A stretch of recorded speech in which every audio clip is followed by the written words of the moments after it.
Bharatiya Janata party రాష్ట్ర కార్యదర్శి Srikalahasti assembly party convener Kola Anand తన పార్టీ కార్యాలయంలో విలేకరుల సమావేశం ఏర్పాటు చేశారు.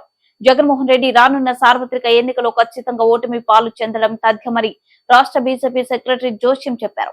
ఆయన శ్రీకాళహస్తి నియోజకవర్గ పరిధిలో బస్ యాత్ర చేస్తున్నది నరేంద్ర మోడీ నిర్మిస్తున్న జాతీయ రహదారిపై బస్ యాత్ర చేస్తూ నేను అభివృద్ధి చేస్తున్నానని చెప్పడం హాస్యాస్పదంగా ఉందని కోల ఆనంద్ ఎద్దేవా చేశారు.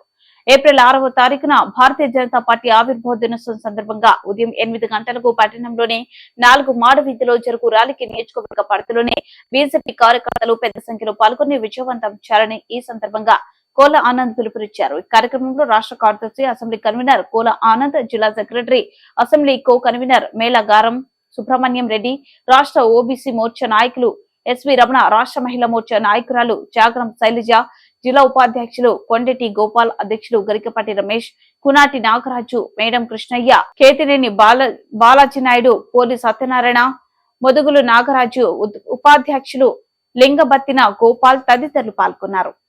తర్వాత ఈ యొక్క ర్యాలీ కార్యక్రమం ఉంటుంది తెలియజేసుకుంటూ పత్రికా మీడియా సోదరుల ద్వారా అదేవిధంగా మనం గత 1వ తారీఖు నుంచి చూస్తున్నాం.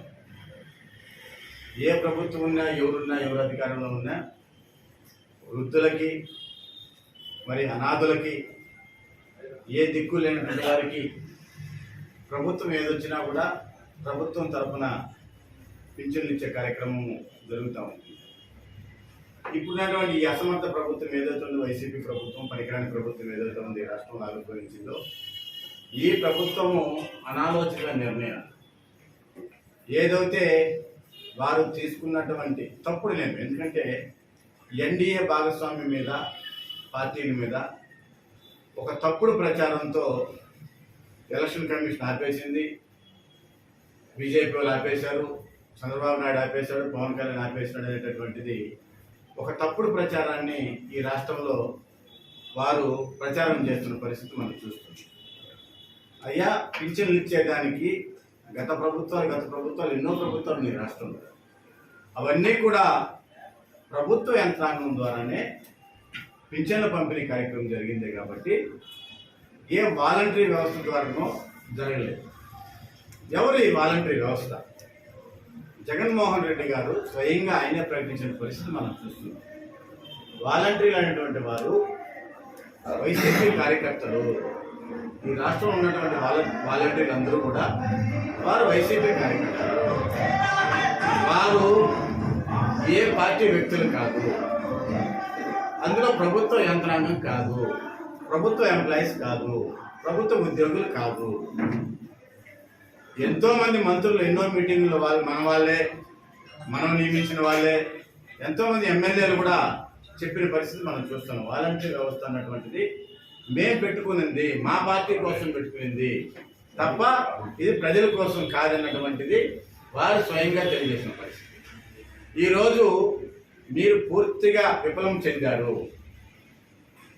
ఏదైతే పింఛన్ పంపిణీ కార్యక్రమం ఉందో అది పూర్తిగా విఫలం చెందిన పరిస్థితి వైసీపీ యొక్క జగన్మోహన్ రెడ్డి గారి ప్రభుత్వము. మీకు చేత కాకుండా మీరు కావాలనే డబ్బులంతా కూడా వేలాది కోట్లు మీరు గవర్నమెంట్ పోతుంది అన్న ఉద్దేశంతోనే ఇప్పటి నుంచే మీరు వేలాది కోట్లు మీ కాంట్రాక్టులకి, మీ బినామీదారులకి ప్రభుత్వ ఖజానా మాత్రం ఖాళీ చేసి లూటీ చేసినారు. మీరు దాన్ని పూడ్చుకునే దానికోసమే ఈ యొక్క ఎన్డీఏ భాగస్వామి పార్టీలు ఏవైతే ఉన్నాయో వాటి మీద నెపం నెట్టిన పరిస్థితి ప్రజలందరూ కూడా గ్రహించుకోవాలా, ప్రజలందరూ కూడా తెలుసుకోవాలా.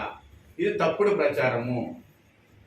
ఎంతోమంది వృద్ధుల్ని ఈరోజు నిన్న వడదెబ్బ తగిలిన పరిస్థితి మనం చూస్తాం. 40 ఉంది ఎండ, ఈరోజు 40 degrees ఉంది. మరి మీరు విఆర్ఓలు ఉన్నారు, విఆర్ఏలు ఉన్నారు, ఇంకా సంబంధించినటువంటి సచివాలయ ఉద్యోగులు ఉన్నారు, ఎంపీడీఓ ఆఫీస్ కింద ఎంపీడీఓ కింద ఎంతమంది పనిచేస్తున్నారు, రెవెన్యూ యంత్రాంగం ఎంత ఉంది, వారందరూ మీరు నేరుగా తీసుకునే వృద్ధులకి, రాలేనటువంటి వారికి వారి ఇంటి దగ్గరే మీరు పంపిణీ చేయాల్సింది పోయి మీరు కావాలనే జగన్మోహన్ రెడ్డి గారు మీరు చేసే యాత్ర ఒకసారి మీ ఆర్ఎంబీ రోడ్డు మీద పోండి, మీ పంచాయతీరాజ్ రోడ్డు మీద పోయి యాత్ర చేయాలి. నరేంద్ర మోడీ వేసిన అద్భుతమైన రహదారుల మీద కదా మీరు యాత్ర చేసేది, అవునా కదా? మీరు దయచేసి ఎక్కడైనా కూడా చూడండి, మీరు ఆయన చేస్తున్న యాత్రని ఆయన బుల్లెట్ ప్రూఫ్ బస్సు ఎన్నో కోట్ల బస్సు అది వదలకుండా only national highways Narendra Modi చేస్తున్న రహదారి నుండి అసలు జరుగుతాం అంటే అద్భుతమైన రోడ్లు కాబట్టి ఈ రాష్ట్ర ప్రభుత్వాలకు సంబంధించిన రోడ్డు మీద పోతే తెలుస్తుంది అదే అభివృద్ధి అంటే ఏంటని ఏమే ఊరికే అబద్ధాలు చెప్పి దుర్మార్గాలు చెప్పి ఈ మధ్య ఒక చిత్తూరులో పోయినా నేను ఒక అదేంటది తమిళనాడు బార్డర్లోకి గుడియాత్మ రూట్లో 20 కిలోమీటర్ 1.5 గంట మీద నమ్ముతారా మన ఆంధ్రాలోనే మన తమిళనాడు బార్డర్ లేకపోయినా 3 కిలోమీటర్ అద్భుతంగా ఉంది 20 కిలోమీటర్లు 1.5 అవర్ పట్టింది యాదమరి మండలం చిత్తూరు అసెంబ్లీ పూతలపట్టు నియోజకవర్గం ఎంత దుర్మార్గం అండి ఏందని వీళ్ళు చేసినప్పుడు విద్య రోడ్డు మీద అంత మట్టే లేదు ఇక్కడ చూస్తే స్కిట్ కళాశాల అద్భుతమైన కళాశాల మేమందరం కూడా మేము చైర్మన్ ఉన్నప్పుడు కోర్సులు ఎక్కువైపోతే ఢిల్లీకి వెళ్ళి లేనప్పుడు ఈశ్వరెడ్డి ప్రిన్సిపాల్ ఉన్నాడు మేమిద్దరం ఢిల్లీకి వెళ్ళి 5 రోజులు కూర్చొని డబుల్ కోర్సులు తీసుకొచ్చుకున్నాం అంత డిమాండ్ వంటి కాలేజ్ ఇది అంత అద్భుతమైన కాలేజీ ఏమి సాధించారంటే వీళ్ళు స్కిట్ కాలేజీ ఇది అభివృద్ధి 3 సెక్షన్లు ఉన్నాయి డబ్లింగ్ కోర్సులు అన్నీ కూడా డబ్లింగ్ కోర్సులు ఆ స్థాయిలో ఉన్నటువంటి స్కిట్ కళాశాల ఈరోజు అది ఎందుకు మూసారో అది కూడా స్వాహా చేయాలని